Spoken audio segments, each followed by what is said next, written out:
नमस्कार, news nation आप देख रहे हैं। आपके साथ मैं हूं विद्यानाथ झा। बिहार में जीत के बाद एनडीए में जश्न है। जी हां, पटना में बीजेपी ऑफिस में लड्डू बांटे जा रहे हैं, लड्डू खिलाया जा रहा है। दिल्ली के बीजेपी ऑफिस में लड्डुओं के केक काटे गए हैं। 4 केक काटा है मनोज तिवारी ने और कहा यह है कि लगातार चौथी बार जीत के लिए ये 4 केक काटे गए हैं और लड्डू के जो चारों केक थे वो 4-4 किलो के थे। जेडीयू ऑफिस में भी जश्न शुरू हो गया है। जेडीयू ऑफिस में लड्डू बांटे जा रहे हैं। तो पहले बीजेपी ने लड्डू बांटे और अब जेडीयू ऑफिस में भी लड्डू बांटे जा रहे हैं। जश्न चल रहा है पटना से लेकर दिल्ली तक। बीजेपी और जेडीयू के जो कार्यकर्ता हैं वो उत्साहित हैं, खुशी मना रहे हैं। ये देखिए तस्वीर, देखिए 2 तस्वीरें हैं। दिल्ली की तस्वीर है जिसमें मनोज तिवारी ने लड्डुओं का केक काटा।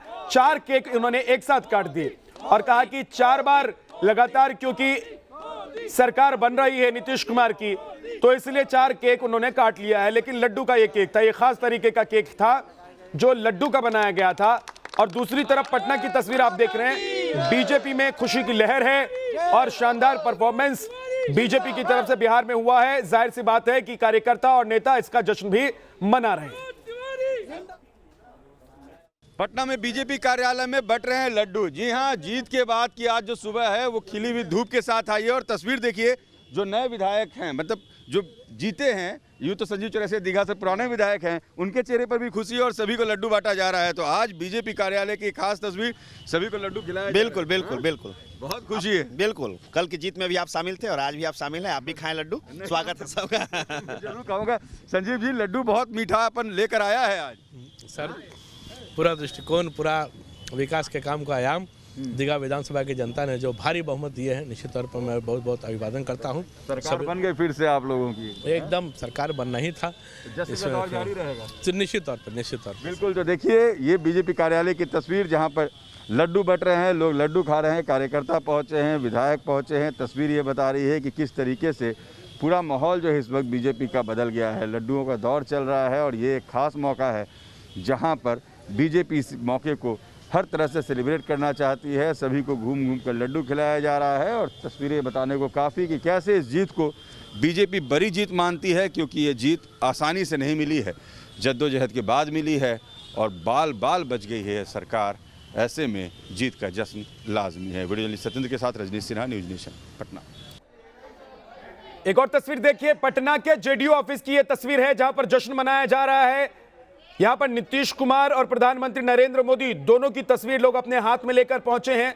लड्डू का डब्बा भी हाथ में है, लड्डू भी बांट रहे हैं, लड्डू भी खा रहे हैं। और साथ ही देखिए, ये डबल इंजन की सरकार एक बार फिर से बिहार में जो आई है उसका जश्न मनाया जा रहा है।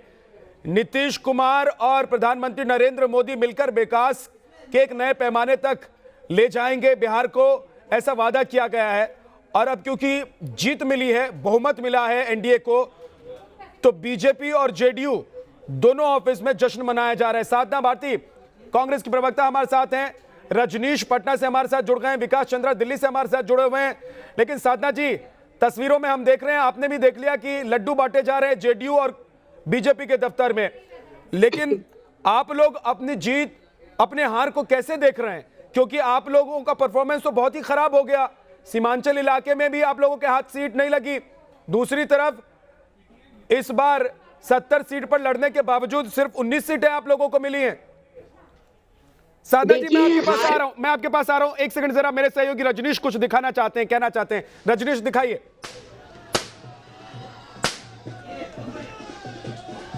बिल्कुल, देखिए, यह है पटना में बीजेपी कार्यालय का नजारा।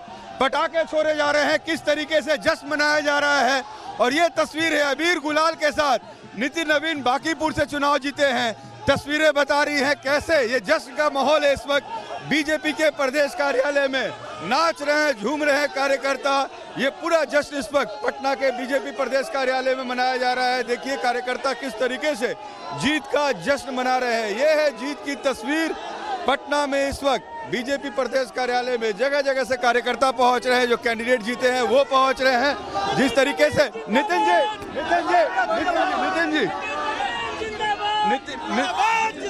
जी, जीत पर क्या कहेंगे? बिहार की और बिहार की जनता को नमन करेंगे, जिन्होंने हम लोग को दोबारा आशीर्वाद दिया, हमें विश्वास व्यक्त किया। और बस यही संकल्प है कि जो वादा हमने किया है 5 वर्षों में निभाने का। बहुत रस्साकसी के बाद एनडीए को जीत मिली है। देखिए, हम लोगों ने काम पर विश्वास था और जनता ने काम पर वोट किया। मैं हमेशा कहता था काम हमारा का नाम चर्चा काम से होता है, उनके कारनामों से। और मुझे पूरा अच्छा कि जनता का आशीर्वाद हम लोग को हमारे काम के आधार जश्न जारी रहेगा। ये तो कार्यकर्ताओं का जोश है, कार्यकर्ताओं का विश्वास है और मेरा मानना है कि आज इन्हीं के पसीने और मेहनत के बल पर हम लोग विधायक बनते हैं। पसीने के बल पर। तो ये देखिए तस्वीर किस तरीके से पटना में बीजेपी कार्यालय में मनाया जा रहा है जश्न। कैंडिडेट जीत रहे हैं, पहुंच रहे हैं कार्यकर्ताओं के साथ, अबीर गुलाल, नारेबाजी, पटाखा, सब कुछ। जी, शानदार तस्वीरें आपने दिखाई और आपने जश्न भी दिखाया कि कैसे बीजेपी दफ्तर में जश्न मनाया जा रहा है। जो विधायक चुनकर आए हैं वो भी खुश हैं, उनके कार्यकर्ता भी खुश हैं और खुशी का माहौल है बीजेपी के लिए, थोड़ा ज्यादा आप कह सकते हैं, क्योंकि 74 सीटें बीजेपी ने जीत ली है। अब बड़ा भाई बीजेपी बिहार में हो गया है, जेडीयू अब छोटा भाई हो गया है। हालांकि दोनों तरफ के जो नेता हैं वो अभी यही कह रहे हैं कि भाई इससे कोई ज्यादा फर्क पड़ने वाला नहीं है, नीतीश कुमार फिर से मुख्यमंत्री बन रहे हैं। लेकिन साधना जी, मेरा सवाल आपसे यह था कि इस बार 70 सीट पर लड़कर भी 19 सीट पर आ गई आप लोग, सीमांचल में भी हाथ कुछ नहीं लगा, दूसरी तरफ आप लोगों ने तो आरजेडी का भी खेल बिगाड़ दिया। देखिए, गठबंधन में चुनाव लड़ा था, कोई खेल बिगाड़ने के लिए चुनाव नहीं लड़ता, पहली बात ये। और राष्ट्रीय प्रवक्ता होने के नाते कांग्रेस पार्टी की मैं बधाई देती हूँ नीतीश कुमार जी को, अगर वो चौथी बार मुख्यमंत्री बनने जा रहे हैं तो। अब देखना ये है, क्योंकि अभी तक हम सुन रहे थे कि जेडीयू बड़ा भाई है और पिछले चुनाव में आरजेडी 80 सीटों के साथ और इन चुनाव में 75 सीटों के साथ सबसे बड़ी पार्टी रही है, तो आरजेडी को इसके लिए बधाई होनी चाहिए।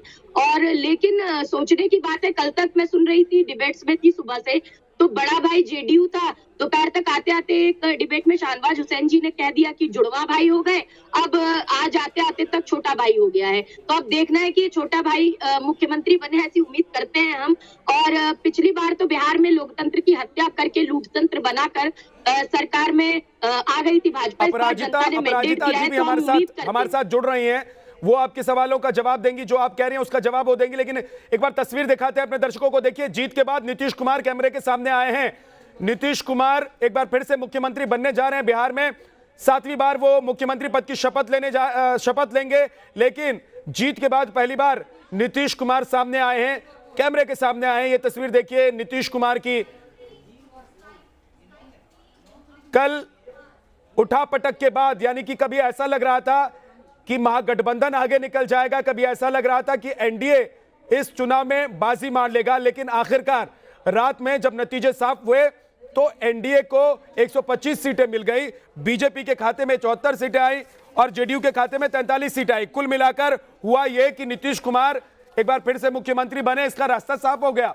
और आज नीतीश कुमार क्या मीडिया से बात करेंगे, क्या वो कुछ कहेंगे, इसका इंतजार है। और नीतीश कुमार की तरफ से क्या कहा जाता है, बड़े भाई छोटे भाई को लेकर जो जिक्र चल रहा है उस पर क्या नीतीश कुमार कुछ कहेंगे। मोहित राज दुबे जो लगातार पटना से हम तक रिपोर्ट पहुंचा रहे हैं, आपको तस्वीरें दिखा रहे हैं, वो इस वक्त क्या दिखा रहे हैं आपको, देखते हैं जरा। पटना में जेडीयू ऑफिस के बाहर जेडीयू के कार्यकर्ता इस वक्त जो है जश्न मनाते हुए आपको नजर आएंगे। नीतीश कुमार की तस्वीर को लड्डू खिलाते हुए नजर आएंगे। झाल मजीरे के साथ लोग यहाँ पे जश्न मना रहे हैं, लगातार ये लोग नारा लगा रहे हैं, नीतीश कुमार जिंदाबाद। और ऊपर देखिए, तो देखिए नीतीश कुमार अभी कार्यकर्ता और अपने नेताओं से शायद मिल नहीं पाए हैं, तो उनकी तस्वीर को ही लड्डू खिलाकर जो कार्यकर्ता हैं वो खुश हो रहे हैं, लड्डू बांटे जा रहे हैं। जेडीयू दफ्तर में भी और बीजेपी के दफ्तर में भी ये तस्वीर आप देख रहे हैं, पटना जेडीयू दफ्तर की तस्वीर है। हाथ में नरेंद्र मोदी जी की भी तस्वीर है और नीतीश कुमार जी की भी तस्वीर है। यानी कि जो जीत मिली है उसका श्रेय दोनों जगह, अगर दोनों जगह की हम बात करें, चाहे बीजेपी दफ्तर की बात करें या फिर जेडीयू दफ्तर की बात करें, एक दूसरे को देते हुए नेता नजर आ रहे हैं। हमारे सहयोगी विकास चंद्रा भी हमारे साथ जुड़ गए हैं। विकास, नीतीश कुमार सामने आए हैं कैमरे के, लेकिन अभी उन्होंने कुछ कहा नहीं है। लेकिन एक बात यह है कि बीजेपी ने और जेडीयू ने मिलकर सरकार बनाने का रास्ता तो साफ कर लिया, एनडीए को बहुमत तो मिल गया है, लेकिन अंदर ही अंदर से बात यह भी हो रही है बीजेपी से कि बीजेपी के कई विधायक हैं जो चाहते हैं कि बीजेपी के मुख्यमंत्री बने। आ रही है।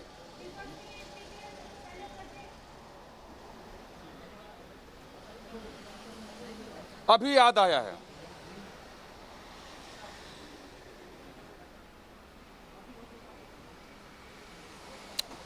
विकास, क्या आप मुझे सुन पा रहे हैं? जी जरा सवाल दोहराएं विद्यानाथ जी विकास, हालांकि बीजेपी आलाकमान की तरफ से यह कहा गया है कि नीतीश कुमार ही मुख्यमंत्री होंगे, लेकिन कहा यह जा रहा है कि बहुत सारे विधायक हैं बीजेपी के जो ये कह रहे हैं कि पार्टी बड़ी हमारी है, हमने ज्यादा सीटें जीती हैं, तो हमारा मुख्यमंत्री कोई हो।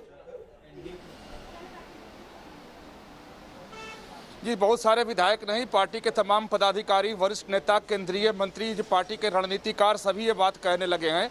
पार्टी फोरम पे अपनी बात रखने लगे हैं कि कब तक हम नीतीश कुमार के पिछलग्गू बने रहेंगे, कब तक हम ज्यादा सीट लेकर के भी नीतीश कुमार को मुख्यमंत्री बनाते रहेंगे, क्या बीजेपी कभी बिहार में अपने पैरों पे खड़ा नहीं होगी। ये कल जब रुझान सामने आए थे तो उसी वक्त ये बातें सामने होने लगी थी। हालांकि माहौल खराब न हो, चूंकि अभी रुझान ही आ रहे थे, तो उस वक्त पटना में बिहार प्रदेश बीजेपी के अध्यक्ष के द्वारा बयान दिलवाया गया कि नहीं मुख्यमंत्री नीतीश कुमार ही होंगे। लेकिन अंदर खाने की जो खबर है कि बीजेपी में सुगबुगाहट तेज हो गई है और ये भी बातें कही जाने लगी है कि ठीक है, एक मजबूरी है। प्रधानमंत्री नरेंद्र मोदी ने, बीजेपी के राष्ट्रीय अध्यक्ष जेपी नड्डा ने और तमाम जो स्टार प्रचारक बीजेपी के बिहार गए थे, उन सभी लोगों ने मंच से कहा कि नीतीश कुमार ही मुख्यमंत्री होंगे, तो उसकी लाज रखनी है। लेकिन अब जब मुख्यमंत्री नीतीश कुमार होंगे तो बतौर मुख्यमंत्री कितने दिनों तक रहेंगे, ये एक बड़ा सवाल है और बीजेपी में इस बात को लेकर के चर्चा होने लगी है। और बीजेपी के नेता कह रहे हैं कि नीतीश कितने दिनों तक मुख्यमंत्री रहेंगे, देखने की बात है। क्योंकि अब बीजेपी में बात उठने लगी है कि जो अगर नीतीश कुमार को मुख्यमंत्री बनाकर 5 साल सरकार चलाते हैं तो अपने कार्यकर्ताओं और मतदाताओं दोनों का ही अपमान होगा, क्योंकि उन्होंने मुख्यमंत्री बीजेपी को वोट दिया है, सबसे ज्यादा सीटें बीजेपी को आई हैं। नीतीश कुमार 3 बार मुख्यमंत्री रह चुके हैं, तो ऐसी स्थिति में एक फार्मूला होना चाहिए। सैयद अफजल अब्बास हमारे साथ जुड़ गए हैं। विकास, सैयद अफजल अब्बास हमारे साथ जुड़ गए हैं जेडीयू से। अब्बास साहब, क्या जो मेरे सहयोगी विकास चंद्रा कह रहे हैं उस पर आप लोग भी विचार कर रहे हैं? देखिए, विकास चंद्रा जी हमारे मित्र हैं और रिपोर्ट जो ग्राउंड पे जो रिपोर्ट देते होंगे, लेकिन जहां तक मैं समझता हूं कि नीतीश कुमार ही मुख्यमंत्री होंगे और इसमें कोई इफ बट नहीं है। लेकिन वो बात तो ठीक है अब्बास साहब, लेकिन एक बात यह है कि अब आप लोगों की सीटें कम है, 43 सीटें आपके पास है, 74 सीटें बीजेपी के पास है, तो क्या आप लोग खुद से ये पेशकश करेंगे कि भाई मुख्यमंत्री आपका हो जाए? देखिए, ऐसा कुछ नहीं है। आला कमान नीतीश कुमार जी खुद पार्टी के सुप्रीमो हैं, अपने बड़े पदाधिकारियों के साथ बैठक कर रहे हैं। जहां तक मुझे लगता है कि इसमें कोई बहुत ज्यादा चिमागुइयां नहीं होने जा रही है, और चूंकि अगर हम हारे भी हैं तो 37 सीट बीजेपी के एलजेपी के कारण हारे हैं, वरना हम अभी 80-85 पहुंचे। ये सब कोई मुद्दा नहीं है। तो एलजेपी के कारण क्यों हार गए? एलजेपी के कारण क्यों हार गए? क्या एलजेपी, क्योंकि एलजेपी प्रमुख जो हैं चिराग पासवान, वो तो कह रहे हैं उनके दिल में प्रधानमंत्री नरेंद्र मोदी हैं, तो क्या प्रधानमंत्री नरेंद्र मोदी के जो हनुमान हैं वो आपके सामने इसलिए खड़े हुए थे कि आपको हरा दें? हाँ ठीक है, हरा दिए तो अपने भी हाशिए पे चले गए, 0 पे बोल्ड हो गए, उससे फर्क नहीं पड़ता आपको। लेकिन हमारे एनडीए की सीटों में कौन कितना लाया, ऐसी बात नहीं है। जब प्रधानमंत्री जेपी नड्डा साहब, गृह मंत्री, बड़े बड़े नेता, बिहार की पूरी इकाई, बिहार के प्रदेश सुशील मोदी, सब लोगों ने कहा कि नीतीश कुमार ही मुख्यमंत्री हो गए। अपराजिता जी, एक क्विक कमेंट चाहूंगा आपसे कि क्या आप लोगों ने चिराग पासवान को इसलिए बोल दिया था कि जाइए जितनी सीटों पर लड़ना है लड़ लीजिए, अकेले लड़ लीजिए चुनाव, ताकि जेडीयू का वोट वो काट सके? क्योंकि जेडीयू का वोट अगर चिराग पासवान काट रहे हैं और वो ये कह भी रहे हैं कि प्रधानमंत्री नरेंद्र मोदी मेरे दिल में बसते हैं, तो इसका क्या मतलब है? आप सबको नमस्कार। नमस्कार। आप सब वस्तु स्थिति से वाकिफ हैं। याद होगा जब टिकट बट रहा था, सीटें बट रही थी, और सीटें बट रही थी, दिल्ली में एक खास जगह पे बातचीत हो रही थी, पटना में भी बातचीत हुई और चिराग पासवान जी को बुलाया गया था, बार बार उनसे बातचीत की गई। भारतीय जनता पार्टी के वरिष्ठ नेताओं ने उन्हें आमंत्रित किया, कहा कि वो भी हमारे साथ आ जाएं, उन्होंने मना कर दिया। चिराग पासवान ने तो कह दिया, लेकिन जब उन्होंने इलेक्टोरल बैटल की शुरुआत की, जब प्रचार पर गए तो उन्हें लगा कि मोदी जी के बिना उनका अस्तित्व ही नहीं है चिराग और पासवान उन्होंने ने तो अपने कह दिया। आप को हनुमान बताना शुरू कर अमित दिया। शाह जी का मौन रह हनुमान गए बताना जब शुरू उन्होंने कर दिया। कहा तो- कि मुझे इतनी तो- सीटें चाहिए, तो अमित शाह मौन रह गए। तो मौन रहने का क्या नहीं, मतलब ऐसा था? है, क्या मौन देखिए, रहने का मतलब ये था कि भैया हमारे आप वरिष्ठ चले जाइए, नेतागण- जितनी सीटों पर लड़ना है लड़ लीजिए, और आपको क्या काम करना है वो भी आप देख लीजिए। ये चिराग पासवान को पहले से पता आप था कि मेरी उनको बात करना क्या सुने। था। जी आप अपराजिता मेरी बात पहले सुने। हमारे वरिष्ठ नेता ग्राउंड सिचुएशन से अवगत हैं और इसी की वजह से इतनी अच्छी जीत हमारी हुई है। उन्होंने स्थिति की समीक्षा की, क्या वस्तुस्थिति थी उसकी समीक्षा की, आकलन किया, विश्लेषण किया और उसके बाद डायलॉग किए। बहुत आमंत्रण दिया गया लेकिन माने नहीं, बाहर चले गए। लेकिन पूरे इलेक्टोरल बैटल में एक भ्रम की परिस्थिति लेकिन सृष्टि साधना करने जी की चिराग देखिए, मैं पासवान तो जी ने बिहार में कोशिश की। ग्राउंड पर भी था जिस वक्त चुनाव चल रहे थे। मैं बिहार में ग्राउंड पर भी था। मैंने कम से कम 125 सीटों पर जाकर वहां का हालचाल जाना था, वहां से रिपोर्ट लेकर मैं पहुंचा था। लेकिन सवाल ये भी वहां पर लोग पूछ रहे थे, लोग कह रहे थे कि अगर बीजेपी अपने दम पर चुनाव लड़ जाती तो बीजेपी जीत जाती अकेले दम पर। एक छोटे से ब्रेक के लिए हमें रुकना पड़ेगा। साधना जी कुछ कहना चाहती हैं? आपके पास आऊंगा, एक छोटा सा ब्रेक, फौरन वापस लौटेंगे।